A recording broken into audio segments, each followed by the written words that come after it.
எல்லோரும் சந்தோஷமாக இருக்க இறைவனை வேண்டியவளாக. இது பேட்டி யூடியூப் சேனல். அஸ்ஸலாமு அலைக்கும் வரஹ்மத்துல்லாஹி வபரகாத்துஹு. இன்றைக்கு நாங்கள் ரவை லட்டு எப்படி செய்கிறன்றதை பார்க்க போகிறோம். அதுக்கு இந்த 500 கிராம் ரவையை எடுத்து ஒரு இளம் நெருப்பில்ண்டா கூட இளம் நெருப்பில் இல்லை, ஒரு மிதமான நெருப்பில் வச்சு ரவையை வறுப்போம். அந்த ரவை பொன்னிறமாக வறுக்கிற இல்லை, நாங்கள் ஓரளவு என்ன களை மாறி ஒரு 7 மினிட்ஸ் 7 நிமிடங்கள் அப்படி வறுத்தால் போதுமென்று நினைக்கிறேன். அந்த ரவையை வறுத்து எடுத்து வச்சுட்டு அதுக்கு பிறகு என்னன்னு பார்ப்போம். இப்போ நான் இந்த ரவையை வறுக்க தொடங்கிட்டேன். இதுக்கு நாங்கள் நெய்யோ எண்ணெயோ வறுக்கைக்குள்ளே போடுற இல்லை. தனியாக நாங்கள் ஒரு ஈரமில்லாத தாச்சில் ரவையை கொட்டி வறுப்போம். ரைட், இப்போ இது 10 நிமிடங்களாக நாங்கள் வறுத்து கொண்டிருக்கிறோம். இதை இனி அடுப்பில் இருந்து நாங்கள் எடுத்துக்கொள்வோம்.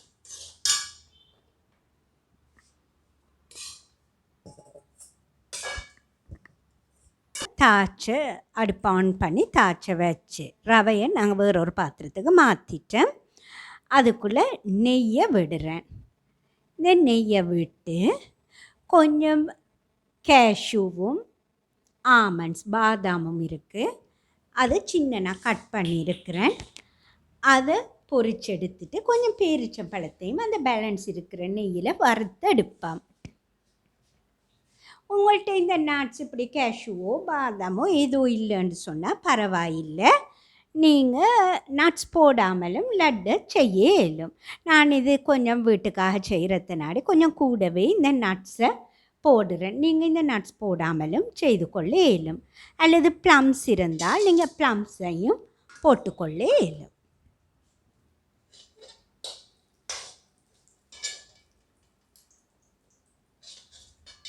நெய் இல்லைன்னு சொன்னால் நீங்கள் எண்ணெயும் போட்டுக்கொள்ள இயலும். அல்லது நீங்கள் நட்ஸ் போடாமலும் ப்ளம்ஸ் இருந்தால் ப்ளம்ஸ், அல்லது பேரிச்சம்பழம் இருந்தால் பேரிச்சம்பழம், அல்லது ஒன்றும் போடாமல் ப்ளேனாக ரவை தேங்காய் பூ போட்டு இந்த லட்டை நீங்கள் செய்து கொள்ள இயலும்.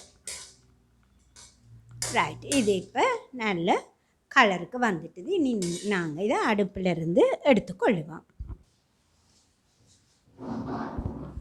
இந்த இருக்குது நல்லா கோல்டன் ப்ரௌனுக்கு பொரிச்செடுத்த கேஷ்யூவும் ஆமண்ட்ஸும் இல்லை பேரிச்சம்பழம் கொஞ்சம் போட்டு அந்த இருக்கிற நெய்யில் வறுத்து கொள்ளுவோம். நான் நெய்யும் கொஞ்சம் எண்ணெயும் இப்போ விட்டேன். நான்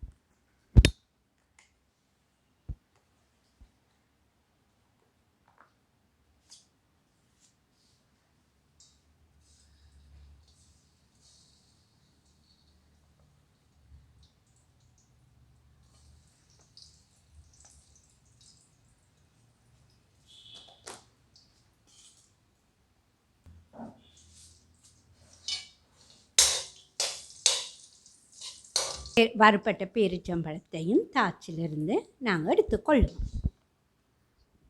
இனி இந்த தாய்ச்சில் தண்ணி கொஞ்சம் போட்டுக்கொள்வோம். இந்த தண்ணி ப்ரௌனாக இருக்கேன்னா நாங்கள் பேரிச்சம்பழம் இதில் கடைசாக எண்ணெயில் வறுத்து அதில் கலர் தான் அது. ஸோ நீங்கள் கவலைப்பட தேவையில்லை. அடுத்தது நான் சேர்க்குறேன், இதுக்கு ப்ரௌன் சுகர் தான். என்னட்டு இப்போ ப்ரௌன் சுகர் தான் இருக்குது. ஆகவே ப்ரௌன் சுகரே தான் நான் இதுக்கு சேர்த்து கொள்கிறேன்.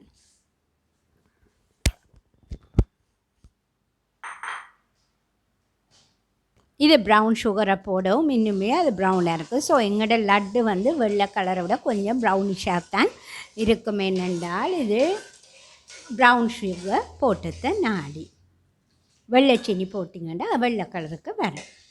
ரைட்டு, இதை நாங்கள் அப்படியோ இனி கொதிக்க விடுவோம். கொதித்து லேசான பாகுப்பதம் வரும் வரையும் இது அப்படியோ அடுப்பில் விடுவோம். நாங்கள் இப்படி பாகு சீனி கரைஞ்சி கொதிச்சிட்டு வரைக்குள்ளே நாங்கள் தேங்காய் பூவை போட வேணும்.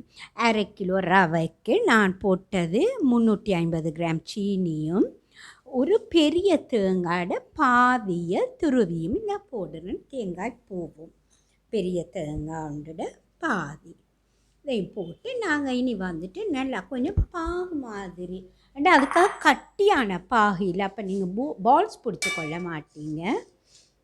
ஒரு அளவான பாகு நான் காட்டுறேன். எப்படி அந்த ஒரு கம்பி பதம் மாதிரி வரும். அப்படி வரையக்குள்ள தான் நாங்கள் ரவையை கொட்டி கிளற வேணும்.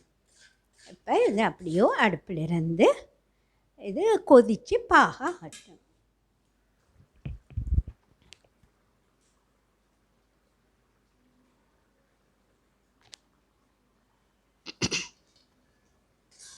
இந்த இருக்குது. இது இந்தளவு பாகுப்பதம் வந்தால் சரி. இதை நாங்கள் இதுக்குள்ளே ரவையை கொட்டிக்கொள்ள இயலும்.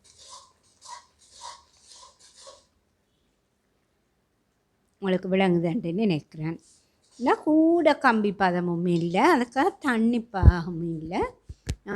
நான் செய்கிற இந்த தாச்சு மிச்சமே பழைய தாச்சு. ஆகவே இதில் நாங்கள் பொருட்கள் செய்யக்குள்ள ஒட்டி பிடிக்கிற தன்மை நல்லா குறைவாக இருக்கிற ரெண்டா என்ன அதுலேயே ஒரு நான்ஸ்டிக் இது உண்டு. நான் பழசு தானே அப்படி வந்துட்டுது. அவே நான் ஸ்வீட்ஸ் செய்கிறேன்டா பொதுவாக இந்த தாட்சைத்தான் பாவிக்க எடுப்பேன்.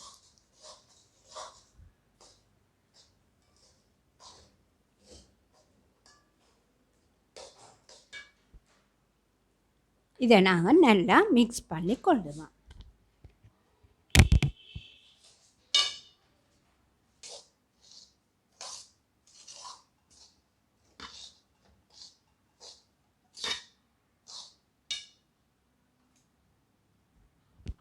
அதோடு நாங்கள் இந்த பேரிச்சம்பழம் மற்றும் இந்த கேஷ்யூ ஆமண்ட் இதுகளையும் கொட்டி நல்லா மிக்ஸ் பண்ணி கொள்வோம்.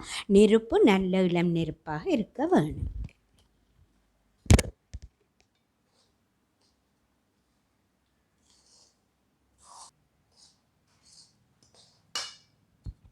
ரைட். இனி அடுப்பை ஆஃப் பண்ணிவிட்டு ஒரு 5 நிமிடம் அப்படியே வச்சுட்டு பால் பிடிப்போம்.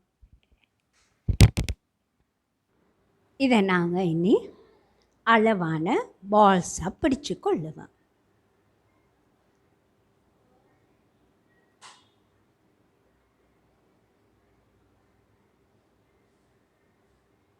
உங்களுக்கு எந்த அளவு சைஸ் தேவையோ அந்த அளவு சைஸில் பிடிச்சு கொள்ளலாம். இதை நான் கொஞ்சம் குட்டி குட்டி பால்ஸாகவே பிடிச்சு கொள்கிறேன்.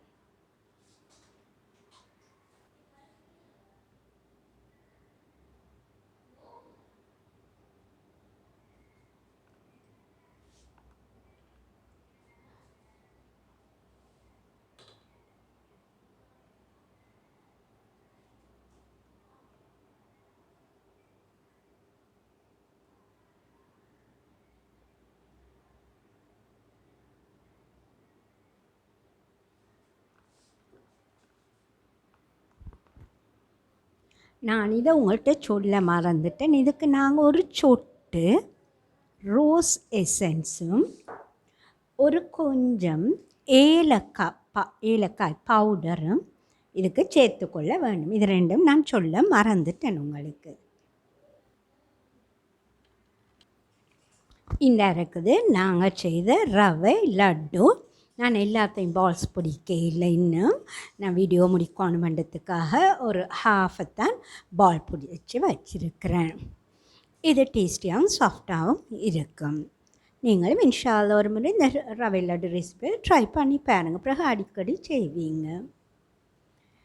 ரைட். எல்லோருக்கும் இந்த வீடியோ பிடித்திருக்கும் என்று நம்புகின்றேன். இன்ஷா அல்லாஹ் இன்னும் ஒரு வீடியோவில் உங்களை சந்திக்கும் வரை எல்லோரும் சந்தோஷமாக இருக்க இறைவனை வேண்டியவளாக. இது பேட்டி யூடியூப் சேனல். அஸ்ஸலாமு அலைக்கும் வரஹ்மத்துல்லாஹி வபரகாத்துஹு.